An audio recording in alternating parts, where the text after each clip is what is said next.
Jeez.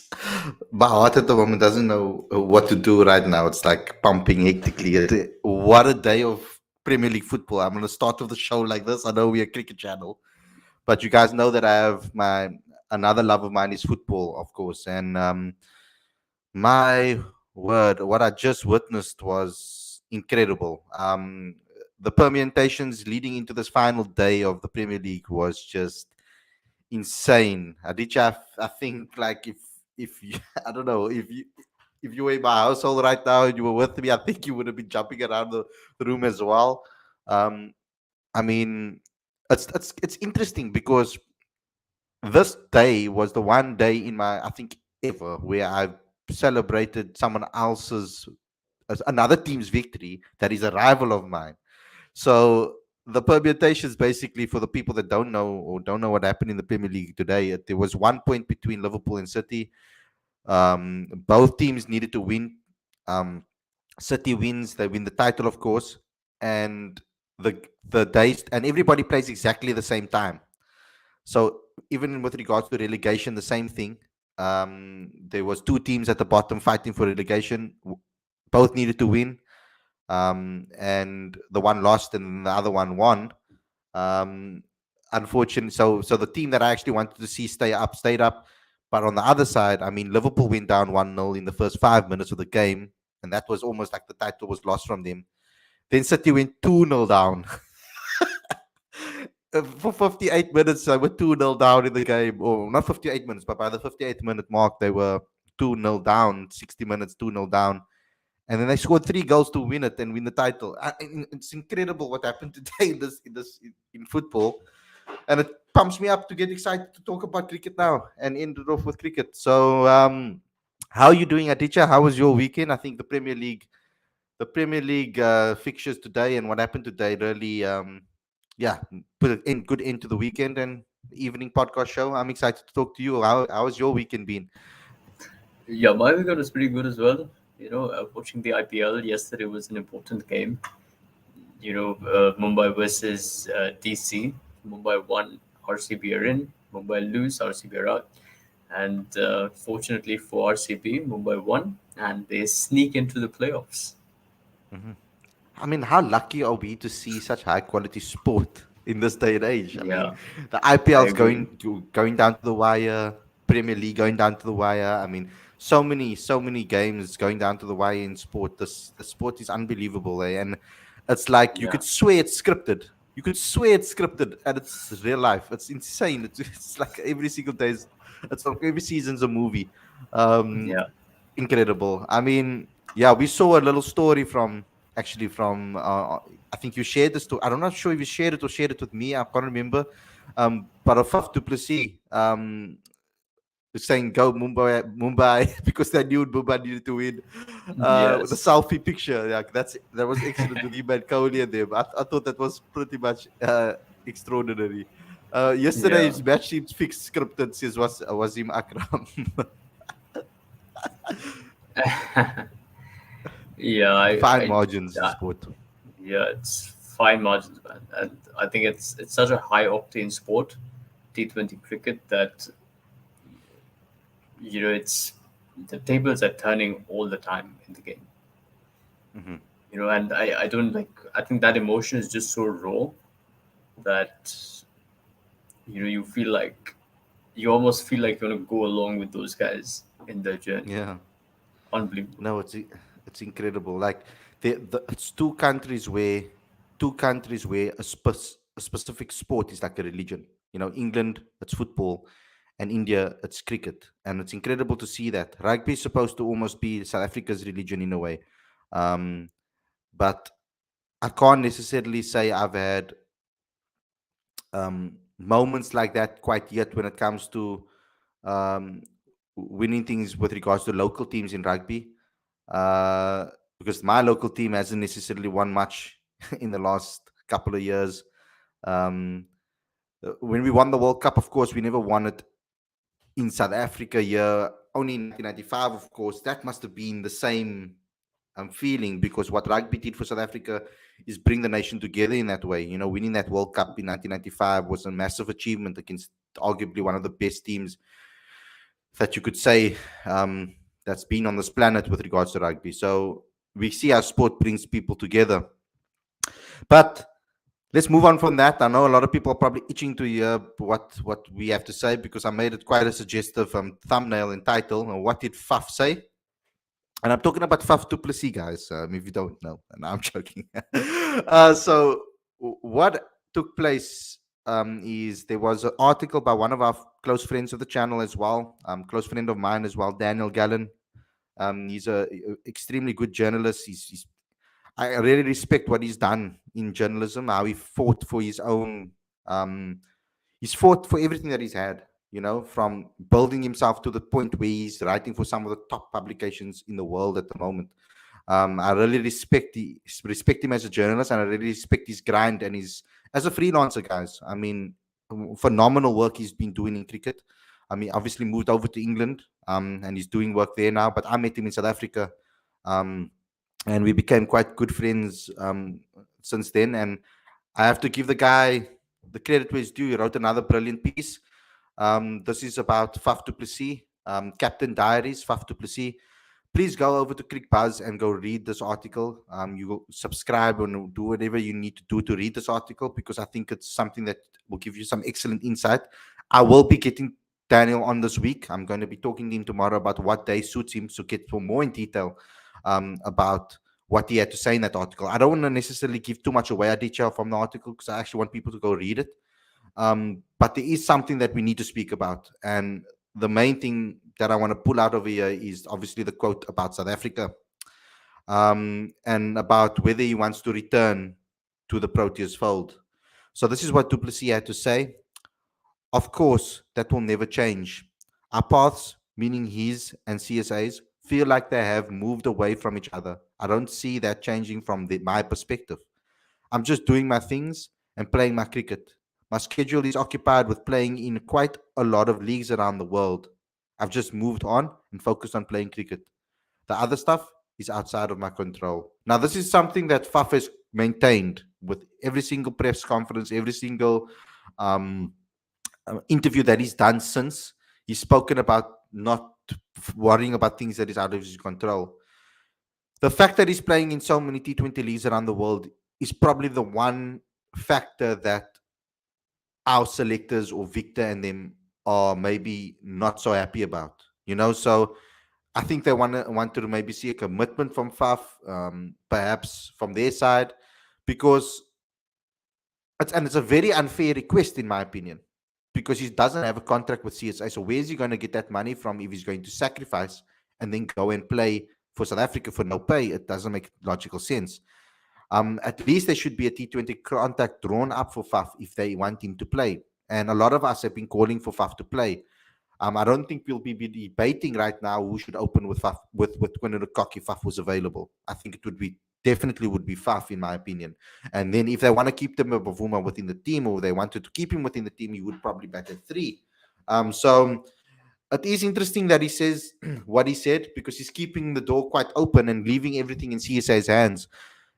Do you want to just maybe talk a little bit about this article, specifically what jumped out to you, Aditya?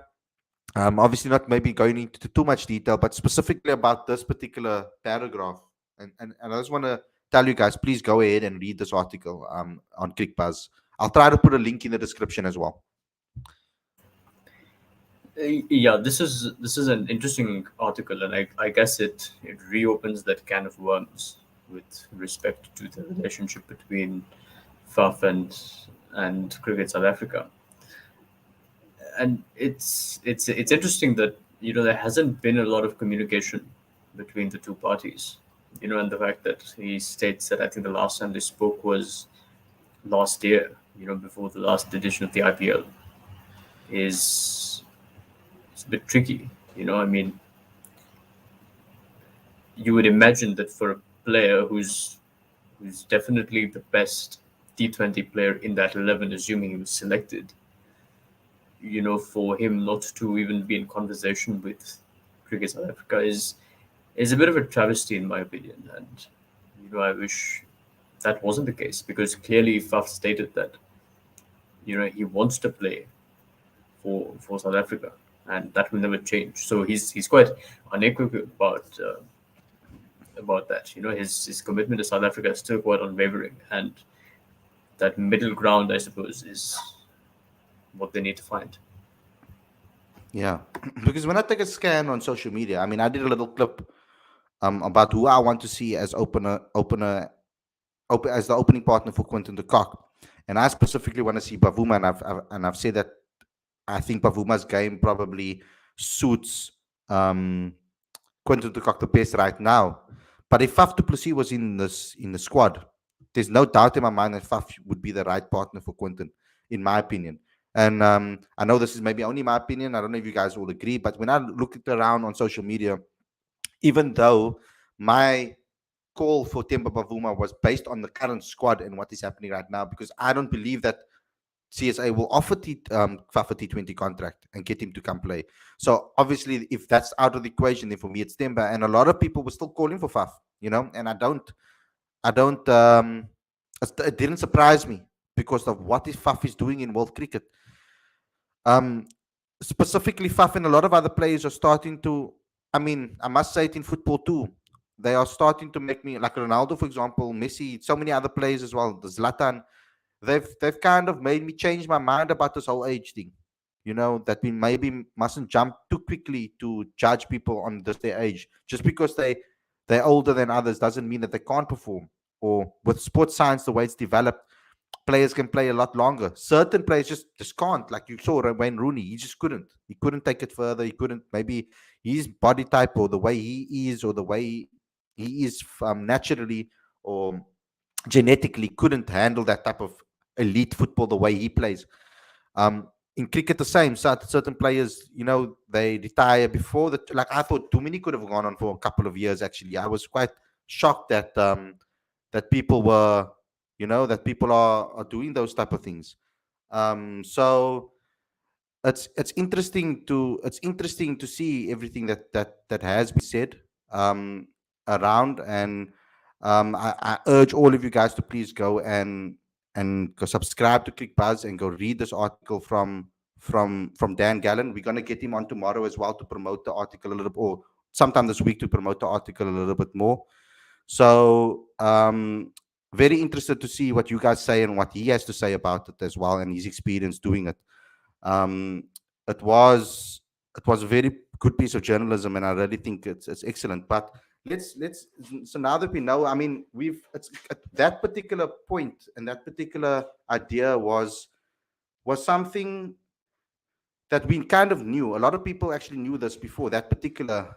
That's why I'm only taking this particular um piece out of it, because I feel that it is kind of public knowledge already. That Faf does still want to play for South Africa. It's something that is very much public knowledge. I mean, he said it in pretty much a lot of things that he said afterwards. There's some other interviews that has been done in the past on other channels too, where Faf has spoken about that he's never actually ruled himself out of playing for South Africa. Do you understand what I mean? So um, it's very interesting to see. It's very interesting to see what has transpired here. Why do you, Aditya, believe that Faf would be the perfect partner? I know it might seem pretty obvious, but what aspects of his game do you feel makes him the perfect partner for someone like Quinton de Kock? And generally speaking, majority of those attacking type of batsmen Well, first of all, he's the best T20 player now than he ever has been in his career. I think this is the best of Faf du Plessis that we're seeing right now, and it's a bit unfortunate that if you can't find a way to get your best player in the playing 11, then something's missing. Surely you've got to go the extra mile there. But one of the reasons that I find he's a perfect foil for Quinton de Kock is because when Faf du Plessis plays 20 overs, and he's quite capable of doing that. If he has his time, he has his own blueprint of scoring runs, and more often than not, it comes off. So whenever you look at you look at Faf playing 18, 20 overs, 95% of the time the team wins. And I think that's what South Africa need. What's happening right now is that the most you have one like seriously attacking player in your top four who can go hard in the power play, but you add Faf to that mix. Here's a guy who can switch gears. So if you need him to attack a bit more in the power play, he can do that. If you need him to, perhaps rotate strike a little bit more, he can do that too. And he's got excellent game sense. So, for example, if you look at this season of the IPL, Faf has been the aggressor in that opening partnership because initially Anuj Rawat was not in good form, and then Virat Kohli was struggling. It was only in that last game that Virat Kohli actually found runs. So the responsibility was on Faf to score the bulk of the runs, and he did score those 400 runs. And then in the last game, Virat Kohli finds some nick, and he goes hard, and Faf he just rotates strike, and then finds the odd boundary whenever he can. So you look at this versatility there, and you feel like who else can do that in the South African lineup? The answer is no one, because you need people who can switch gears, who can adapt to different conditions, who can respond to the situation of the game. And I feel like he would still be an asset. And we're not even talking about his fielding or his leadership potential there.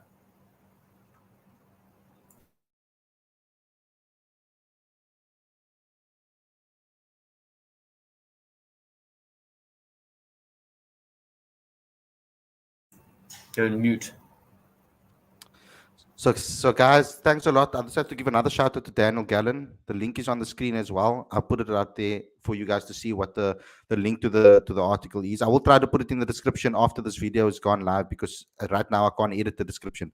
But it is in the description. I did put it early on, but I seem it's not saving, so for some reason. But I put it on the screen. We will put it in the description again, once again, for you guys to see. Yeah, again, a good piece of journalism from him. Let's move on. Let's see. I want to see what you guys have to say about Faf to proceed in the comment section as well. Let's see what you guys have to say.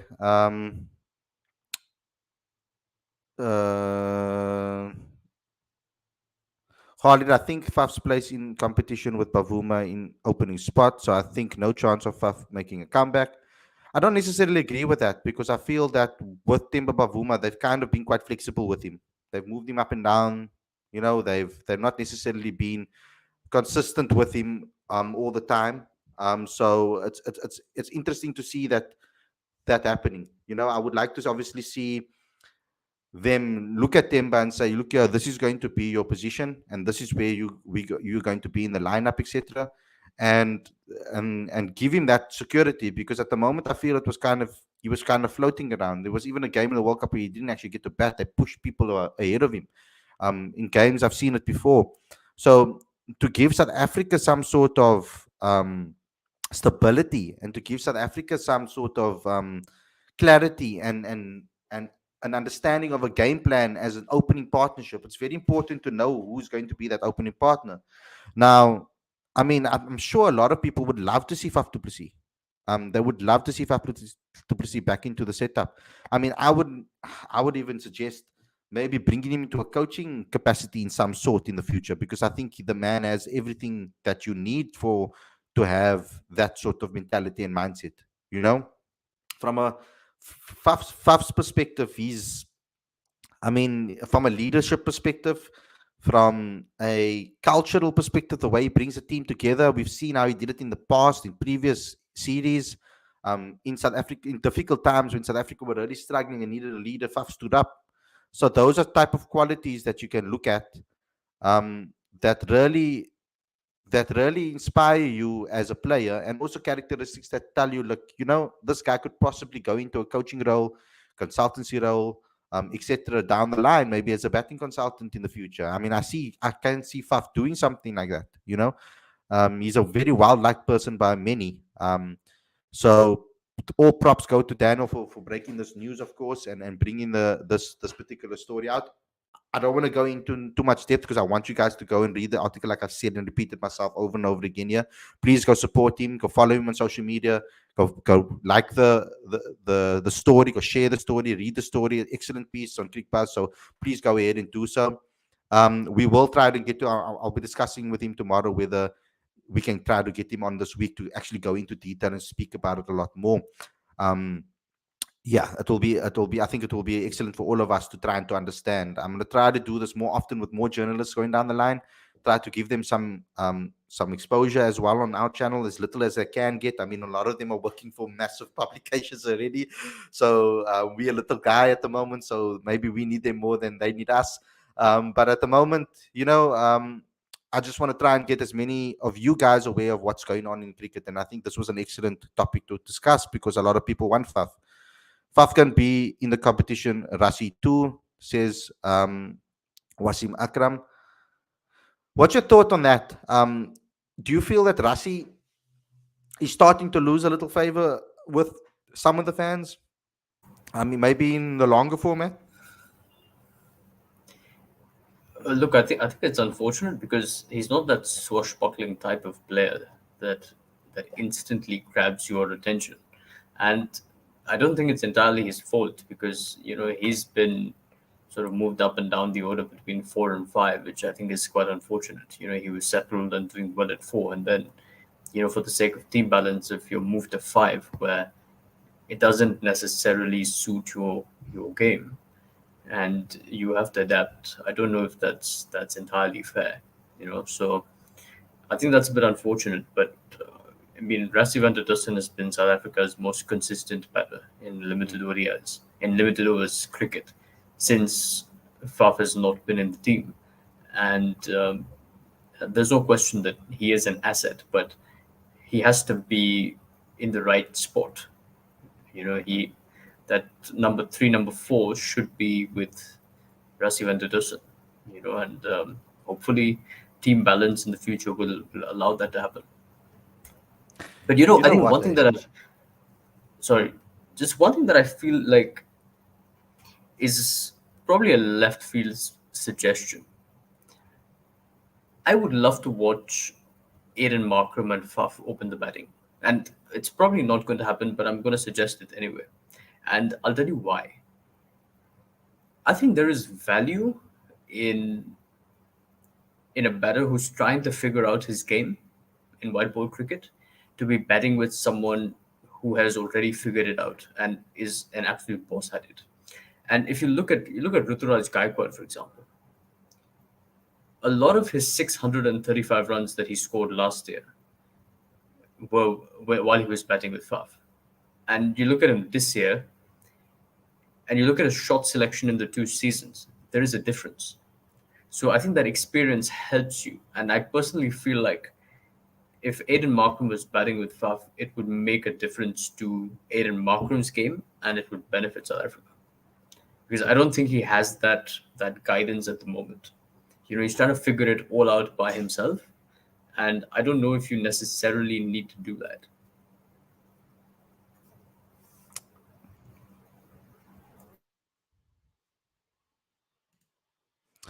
Yeah. Interesting points, Aditya. Because we spoke about it, and specifically Aiden, I spoke about before. I said, it's a bit unfortunate that it seems like he's not getting much help, or maybe that just looks from the outside looking in. I spoke about maybe what's the point of him going back to domestic cricket if he's not going to learn the skills that he's needed to obviously fix the problems that he has. Now I'm hoping that Deerwald Brevers, with regards to Deerwald Brevers, because I see some questions about Deerwald as well. I hope that if he does go back to domestic cricket, that he gets some of that. He gets the right guidance, he gets the right help to help him with his deficiencies that he has as a batter, because he's extremely talented. He has a good game plan against spin. He's not scared. That's the one thing. He hasn't a fear to lose his wicket. He goes out and he plays an attacking game. But it's just that that rotation of a strike that he needs to learn into his game. Try and get himself out of that. Try to get himself out of those holes when he is starting to face a little dot balls. Now, I think that will come into his game with maturity, and as he starts to get to understand his game a lot better, that's when we'll probably start to see that. Let's see some more comments. What you guys have to say. Faf can be in the competition, so is Rassi too. I want to say something about Rassi van der Dussen quickly. And it's not necessarily from a technique and cricketing perspective, from that perspective. It's more of a sportsman perspective. Now, what do I mean by that? There are certain players that have certain mentalities, winning mindsets, calm mindsets under pressure. There's certain things that they do that is incredible. Now, in my opinion, what I think is you can see it in certain teams, and especially in team environments, it obviously stands out a lot more. There are certain players that just know how to do it, how to get a team together, how to rally the troops together, and how to be a catalyst in a team to switch to a winning um, into a winning space. You could be losing in a game, and one player can turn it around. Give an example in world cricket in the IPL. MS Dhoni, many occasions, done it so many times, been in a difficult situation, rallies the troops together, gets a win. Talking about football today, Kevin De Bruyne did that for City. They were 2-0 down. He was the captain. He literally got that ball, started running, attacking, pushing the team forward, and they actually won 3-2. It's that extra bit of mentality shifts that you need to be championships and to build championship sides. Rassi van der Dussen, in my opinion, has this calm, natural winning mentality within him. That's how he gets the consistency. I feel that he gets all the time. It's because he doesn't settle for less. He tries to give his all every single match, whether he's struggling, whether he's batting through, and that's very important. I feel for the team culture. It's for the team environment. The fact that they brought Rassi into the system, not only because of his domestic experience, but what he brought to the national side is exceptional. I think it's been one of the main catalysts to get us into a mode of believing that we can win close games. Rassi van der Dussen is a person that has shown that consistency, and I think the rest of the team, the even younger players looking up at Rassi, can learn a hell of a lot from him because of that mentality that he has naturally. Um, Jatanas says DB is a fantastic batsman. His technique is great against spin, just strike rotation. Is Faf showing availability? Um, agree he will learn fast as well. It would be nice if he gets a longer format game time before the season starts again, because only returns in October. You know what? First class cricket is so important for our youngsters, I believe. It teaches you lessons that can help your white ball game. Uh, there's a lot of things at the 4-day cricket, patience wise, batting long, getting over the nine, mentality wise, just getting regularly over those milestones can help you even in white ball cricket, because you get used to that. When you see that foot, you don't get nervous. When you see that 30 on the board, 35, 36, 37 on the board, you don't get nervous. And because 4-day cricket and long format cricket it gives you a bigger opportunity to be able to do that, to bat longer, to bat deep, to bat with the tail end a lot more, to rotate the strike, to find the gaps when it's not there. A lot of things that Deoval can learn about 4-day cricket will make him a better white ball cricketer, and that's why I really, really want to see him play first class cricket as fast as possible, because I think he can learn those lessons a lot quicker than his counterparts. If we want to see him in the international side, there's still a lot he needs to learn to his game. Do you agree with that, Aditya, that first class cricket is very important for youngsters to learn things that they can probably take over into the white ball arena? No, 100%. And I've been saying right from the beginning that you look at the most successful white ball players in the world, certainly T20 players, they've all been accomplished test players as well. You know, whether take Chris Gale, for example, Abel de Villiers, Virat Kohli, Rohit Sharma, they're all solid test players. So with Chris Gale, obviously universe boss, scored 10,000 T20 runs, 22 T20 hundreds, but he's also played 100 test matches. So these things make a difference. Kevin Peterson, outstanding T20 player, but again, he's played 104 test matches. And it's also a question that I ask all the players who come on the show, if their red ball game helps their white ball game. And there hasn't been a single player on this show who hasn't said that the red ball game helps their white ball game. So This is predicated in stats, it's predicated in player experience, and it is absolutely true. Hmm. Let's get into some more comments over here. We've got Dick saying, Khalid, also, Yanaman, I think, is Quinton's permanent white ball partner after Bavuma. Also, I think CSA clearly looking for a future with Yanaman, Brevis, and Stubbs. I do see that. Like I said before, I'm a big Yanaman fan. I'm a big fan of all of them. I'm a big Yanaman fan. But I do believe that there's certain things in T20 cricket that he needs to work on that is going to be a hindrance in him to be for that position. I think if he sorts that out, I don't think they wouldn't even question. They wouldn't question it. Um, at all because they obviously see something in Yanaman. If Yanaman was ready and they feel that he was ready, he would be in the squad. I strongly believe that because I think he's had his opportunities for South Africa already. He's a very talented batter. We all know about it. He's still young. He still has age on his side.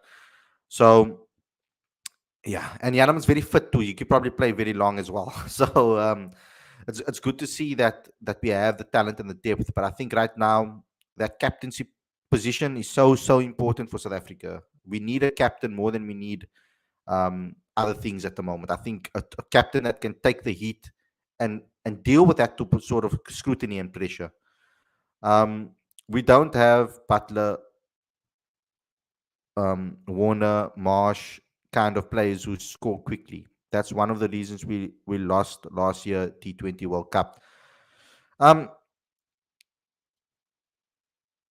I think also, yeah, that might be true because I think if Quinton de Kock came to the fore, we would have talking a different game. If he actually played in the ICC tournament and played well and didn't disrupt the tournament by moving out and not losing his place, obviously, or not losing his place, refusing to play, and then South Africa obviously still winning the match, even though he refused to play ultimately. I mean, other than that first match that South Africa played, it was a flawless World Cup ultimately from a results perspective. But I think a lot of people were upset about the style. We didn't come out there and play this attacking brand of cricket that everybody was hoping for. And but it got us results. So I think South Africa just need one or two players that can change that. And I think adding Stubbs into the mix really does change that because it means that you can drop maybe one of your top order batters that you don't maybe need, and play a guy like Stubbs that can Who's that lead though? that. So Who's for me that? personally, Who's I'm looking at it. I'm looking at it now to be Riza Hendrik because last year in the World Cup they played Riza, they played Kemba, they played Rassi, and they played Aiden, and they played David Miller. So yeah? with Who's Risa, Quinton, Timber, Aiden, Rassi, Miller. Rassi and David Six. Muller. That was six, Yeah, yes. And then they played it's tricky. Dwayne Pretorius, and they played. Um, can't remember everybody that they played. To be honest, um, I mean, yeah, I can't remember everybody. KG, yes. KG, Shamo, Did they play two? I Andre can't remember. Penson. No, they Yeah, didn't. I don't and think. yeah, In a couple of games they did, but not all. yeah, not too long. Yeah. So yeah, basically that's the person. Probably, if I look at it, it will have to be between Riza and Timba when you're looking at the two that you're going to leave out. And unfortunately, captaincy rules, so it will have to be Riza Hendricks that falls out for Stubbs. Then again, you're talking about numbers that are not really reflective of South Africa and not reflective of the transformation system that they're trying to implement as well, which will cause another problem. But ultimately, that's what I think in the T20 game.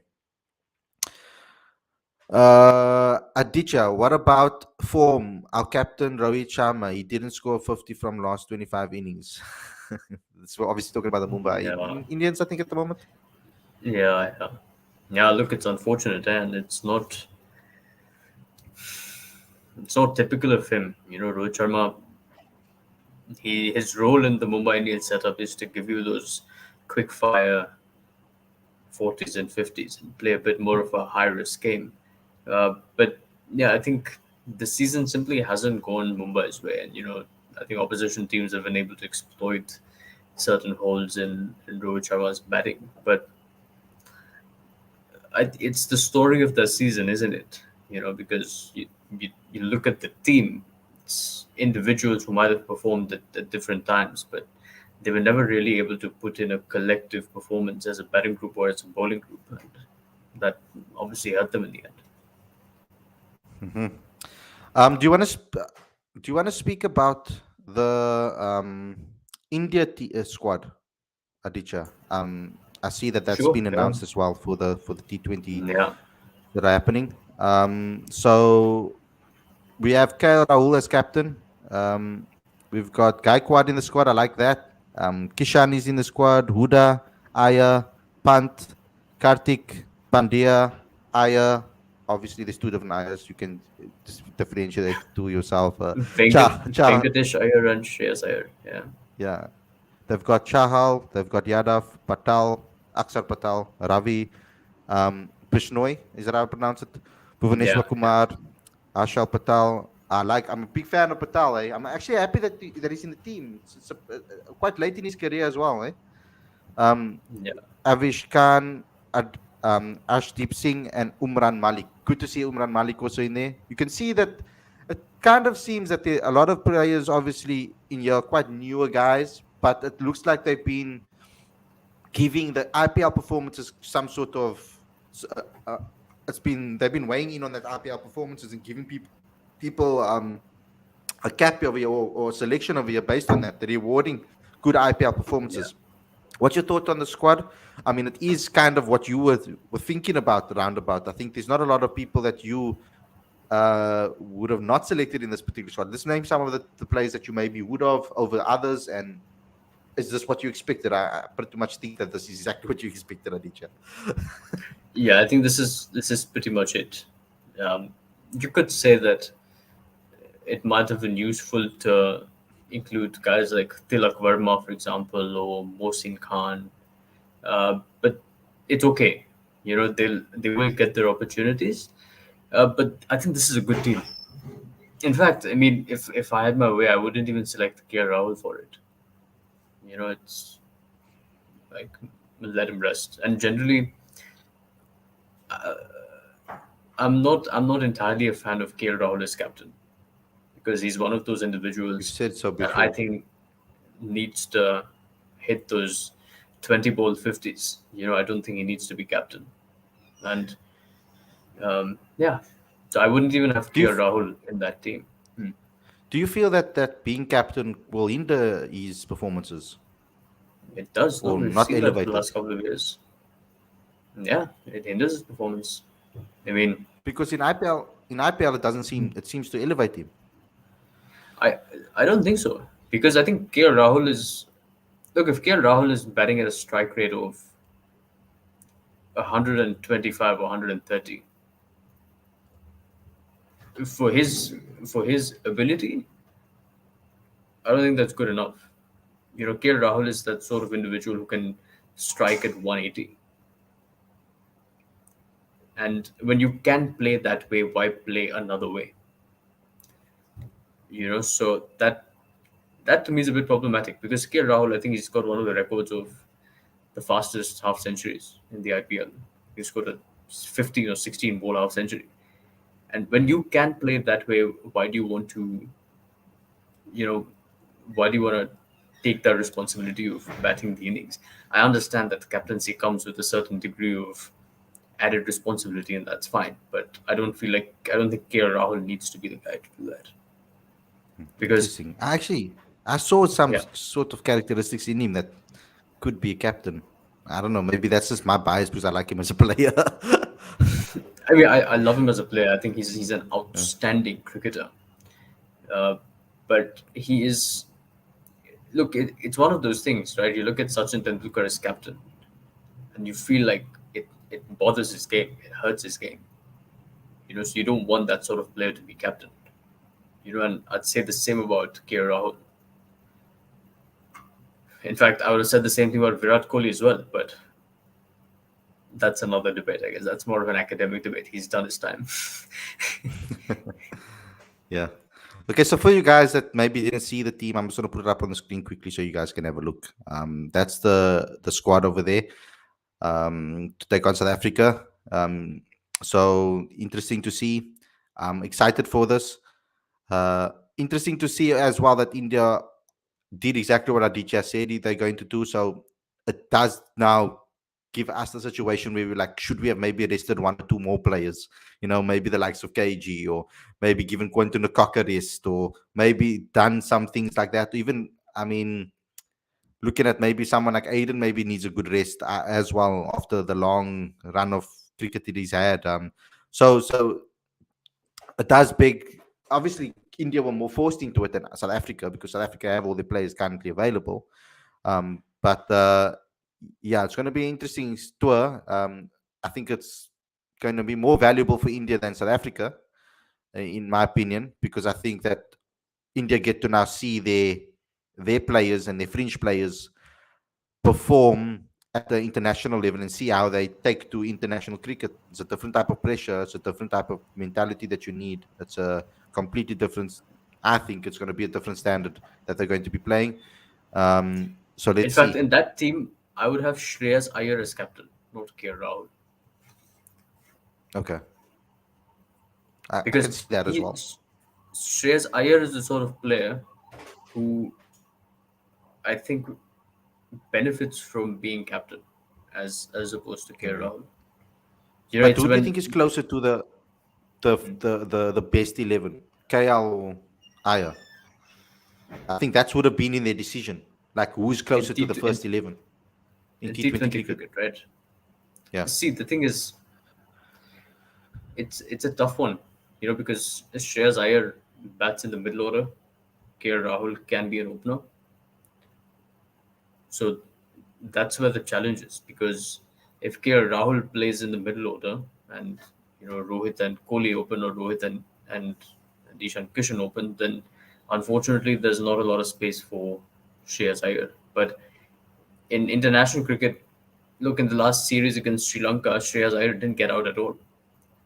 He played 3 games and scored 50 plus in all 3 games. And he said that my main motive ahead of this series was to ensure that I don't get out at all. So I feel like he's the sort of character who can be a fantastic captain. And he's the sort of guy who performs in that similar bracket, whether he's captain or not. Whereas if when K. Rahul was not captain, he's performing here. Now he's somewhere there. And I feel like not in terms of not in terms of runs, the volume of runs, but I think certainly in terms of strike rate. But don't you think he also needs to maybe have a little bit of a longer stint, maybe for it to be judged? How many games has he actually played as a T20 captain, Not or as a not captain T20 for captain of India? India, but you see, I think he's had 2 or 3 seasons for Punjab, and they underperformed consistently. And this is the first time that he captained Lucknow, obviously new franchise and all that. And they had the potential to be in the top two, but there was some inconsistency there in the middle, and Oh, they're now three. crazy. So, Because when I watched him for Punjab, it just seemed like he was dominant. but see, he was the only thing that was dominant. Right? He was always the orange cap holder, but the rest of the team wasn't able to put in the performances. And obviously, we can go into debates about the management and all of that. But Mm. you know, I think it might be personally, I other felt like, things.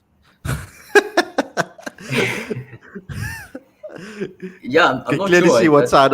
You can clearly see what side I'm on here in the debate. That team,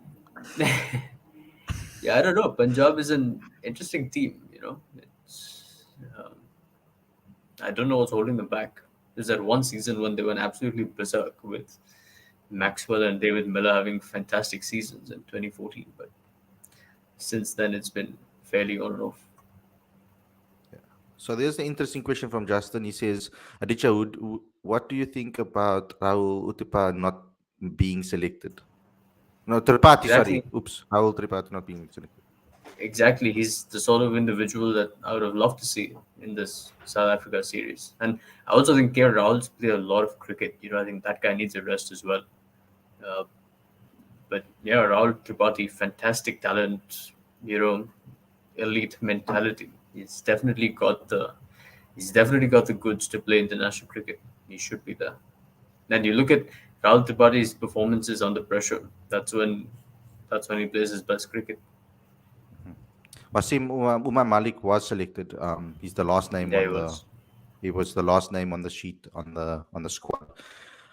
Okay, guys, thanks a lot for tuning in. I hope you guys enjoyed this episode. Look here, this episode was to put some hype onto Daniel Gallen's article recently. He's a friend of the channel. I thought I'd give it some hype a little bit before we interview him. I'm going to try to organize an interview with him very soon, this week sometime, and then we'll bring it to you guys and we'll have a conversation with him and actually get into the nitty gritty and see what his experience was like.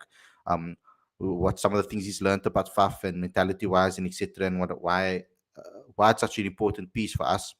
We'll get into all of that on that show. It won't be a live show at 7. That particular show will be an extra piece of content that we'll be bringing out. So you guys will just get an extra piece of content because we feel like giving you some extra pieces of content. You will be getting that right through because not all the time can we get interviews at 7 for our daily show. Only sometimes our cricket is available at that time. So sometimes you guys will get an extra video thrown in between. That's just how the nature of this business goes. We do get any extra interviews. So the article of Daniel Gannon is in the live chat. I mean, not in the live chat, sorry, in the description.